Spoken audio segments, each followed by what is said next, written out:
আসসালামু আলাইকুম, সবাইকে স্বাগতম জানাচ্ছি। আমি আইনুন নিশাদ। তো আজকে যে ডিসকাশনটা করার ইচ্ছা সেইটা হলো বাংলাদেশ বনাম জিম্বাবুয়ের পঞ্চম টি-20কে নিয়ে। তো আমরা যদি এখনকার পরিবেশ দেখতে পারি তাহলে দেখতে পারবো যে আকাশে ঝিরঝির বৃষ্টি হচ্ছে। তো এই ঝিরঝির বৃষ্টিতে আমরা যেমন আশঙ্কায় আছি যে আসলে একটু পর ওয়েদার কেমন হতে পারে, আমরা এর চেয়ে বড় আশঙ্কায় আছি আসলে বাংলাদেশ টিম টি-20 ওয়ার্ল্ড কাপে তাদের কীরকম পারফরমেন্স দেখাবে। তো আজকের যে ডিসকাশনটা করব সেটাতে বেশি টপিক নিয়ে কথা বলবো না, অনলি 3টা টপিক নিয়ে কথা বলবো। টপিক নাম্বার 1 হচ্ছে বরাবরের মতোই ওপেনারদের ব্যর্থতা। 2 নাম্বার হচ্ছে আমাদের ক্যাপ্টেন আমেরিকা খ্যাত ক্যাপ্টেন নাজমুল হোসেন শান্তর ক্যাপ্টেন্সি, এবং 3 নম্বর টপিক হচ্ছে সাকিব আল হাসান, মুস্তাফিজুর রহমান এবং মাহমুদুল্লাহ রিয়াদের পারফরমেন্স। তো প্রথমেই যদি কথা বলতে হয়, প্রথম টপিকটা নিয়ে কথা বলি। প্রথম টপিক নিয়ে কথা বলতে গেলে আমরা দেখতে পারি যে আজকে অলরেডি বাংলাদেশ টিম প্রথমে ব্যাটিং করে তারা আসলে টার্গেট দিয়েছে 158 টার্গেট। তো এই টার্গেটে আমরা প্রথমেই দেখতে পেলাম যে এক্স্যাক্টলি ওপেনাররা বরাবরের মতোই ব্যর্থ।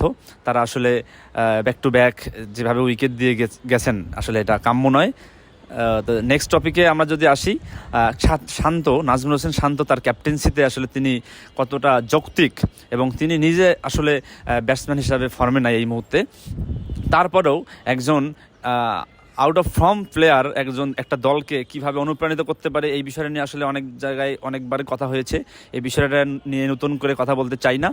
আলটিমেটলি তার ক্যাপ্টেন্সিটা আসলে প্রপার ওয়েতে ক্যাপ্টেন্সি সে করছে না।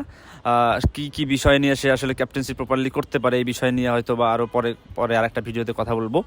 3 নম্বর অপশন যেটাতে আসবো সেটা হচ্ছে এই মাহমুদুল্লাহ রিয়াদকেই বিভিন্ন সময় রেস্ট বলেন, তারপর বাদ দেওয়া থেকে শুরু করে তাকে নিয়ে আসলে অনেক কাটছাট হয়। কোচ তাকে পছন্দ করেন না, টিম ম্যানেজমেন্টের এই সমস্যা থাকে, ওই সমস্যা থাকে, এইসব নিয়ে আসলে অনেক কথা বলতে হয়। তো এই মাহমুদুল্লাহ রিয়াদ যদি আজকে 50+ রানটা না করতো তাহলে বাংলাদেশের টার্গেটই 150 হইতো না, 150+ বা 158 হইতো না। তো মাহমুদুল্লাহর অনবদ্য পারফরমেন্সকে আসলে আমরা কখনোই মূল্যায়ন করতে পারবো বলে মনে হয় না। তারপর যদি আসি মুস্তাফিজের অংশে, মুস্তাফিজ আসলে ব্যাক টু ব্যাক তিনি আইপিএলে ফর্মে আছেন, তিনি আসলে তার ফর্ম দেখাচ্ছেন, তিনি আসলে ভালো বল করছেন। পরে যদি আসি সাকিব আল হাসান, একজন বলার 158 রান টার্গেটের মধ্যে একজন বলার 4 ওভার বল করছে, 1 উইকেট নিয়েছে 9 রান দিয়ে। এরপরেও একটা ম্যাচ ওই টিম 18 ওভার 3 বলের মধ্যেই 158 রান তারা ডিফেন্ড করতে পারে নাই। Just think how terrible A bowling department can be.